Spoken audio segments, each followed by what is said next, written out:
Did you know every 35 minutes a woman tests positive for HIV/AIDS? Most women are infected with HIV through heterosexual relationships.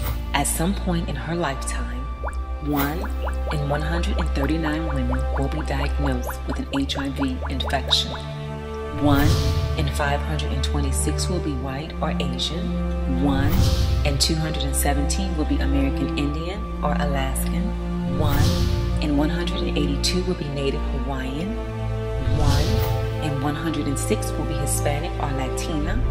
And 1 in 32 will be African American women. Are you listening? According to the Center for Disease Control and Prevention, HIV/AIDS is the leading cause of death for African American women ages 25 through 34. 1 in 4 women living with HIV/AIDS is African American. The statistics are startling. What do we do about this epidemic that is plaguing the community? Let me just put this in perspective. If HIV/AIDS were the leading cause of death of white women between the ages of 25 and 34, there would be an outraged outcry in this country.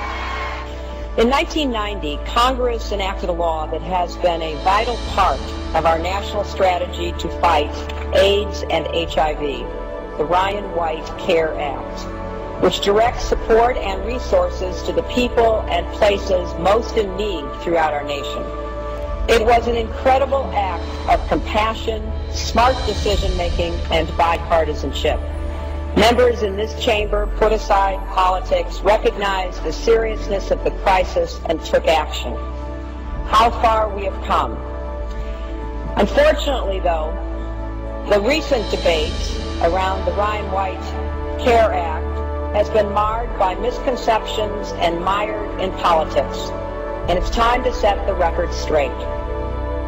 We are having a debate now over a shrinking pot of funding at a time when I absolutely agree more and more states have greater and greater needs. But to argue about the formula instead of arguing about the program and what it needs to be funded appropriately seems like a diversion to me. We're having a formula fight, and we should be focused on fixing our strategy and strengthening our funding to meet the growing challenge and crisis of HIV/AIDS in America. That is the real debate we should be having on the floor of the Senate. Here's a chart that shows the increase of people living with HIV/AIDS in the United States. That's this line right here. And it shows the declines in funding for Title I of the CARE Act. So you can see the disparity. I have a great deal of sympathy for my friends from states that are just realizing the full extent of the AIDS crisis in their communities, who are deeply concerned by the fast-growing number of such cases among poor women.